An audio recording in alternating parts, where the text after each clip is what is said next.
মন সারা শরীর কি মানুষের শরীর হয়? ওইটা তো মরা লাশ। অনেক পুরুষই শরীর পায়া মনে করে নারীরে পাইছি, আসলে তারা বোকা পুরুষ। তোর শরীর কেন ছুইব?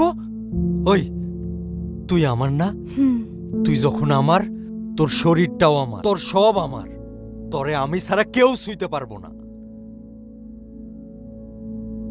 যা, তোরে কথা দিতেছি, আজ থেকে কেউ আমার শরীর ছুঁইতে পারবো না। সত্য কইতাছস?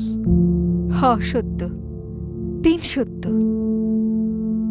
তুই তো কখনো আমারে ছুঁইলি না, তোর কি ইচ্ছা করে না? করে। তাহলে কিসের ভয় ইচ্ছেটারে গলা চাইপা মারিস? তুই বুঝবি না, বুঝাইয়া ক। আরেকদিন কম।